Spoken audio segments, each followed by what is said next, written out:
विलिनीकरणासाठी पवारांच्या राष्ट्रवादीचा काँग्रेसला प्रस्ताव. पवार गटही काँग्रेसमध्ये विलीन होण्यासाठी अनुकूल. सूत्रांची माहिती 15 ऑगस्टपर्यंत विलिनीकरणाबाबत निर्णय होण्याची शक्यता.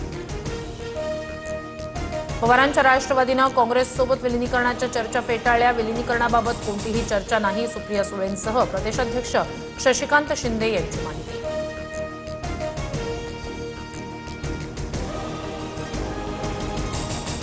तृणमूल काँग्रेसला सोनिया गांधींची ऑफर. पक्ष विलीन करा, काँग्रेसचं राष्ट्रीय उपाध्यक्षपद देणार सोनिया गांधी यांचं आश्वासन.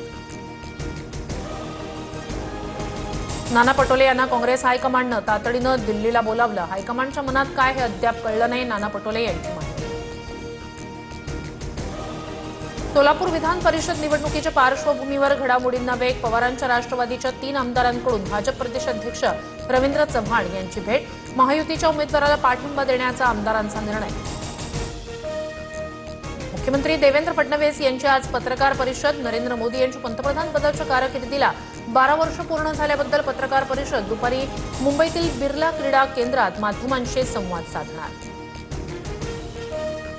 रोहित पवार यांचं आजपासून पंढरपूरमध्ये अन्नत्याग आंदोलन. कर्जमाफीतील जाचकटेंविरोधात आक्रमक पवित्रा. तर पंढरपूरमध्ये अधिक मासा निमित्तानं झालेल्या गर्दीमुळे लोकांची गैरसोय होईल. रोहित पवार यांनी आंदोलनाबाबत विचार करावा. सोलापूर जिल्हाधिकाऱ्यांचं पत्र. पुणेकरांना सोमवारपासून 1 दिवसाआड पाणी पुरवठा. यंदा पाऊस कमी होण्याचा अंदाज असल्यानंच पाणी कपातीचा निर्णय. पालिकेकडून वॉशिंग सेंटर आणि जलतरण तलावावर बंदी. मध्य रेल्वेवर आज आणि उद्या मध्यरात्री विशेष वाहतूक आणि वीज पुरवठा ब्लॉक. शिव रेल्वे स्थानकाजवळील उड्डाण पुलाच्या तुळया उभारण्याचं काम होणार. माटुंगा ते कुर्ला दरम्यानच्या लोकल सेवेवर परिणाम.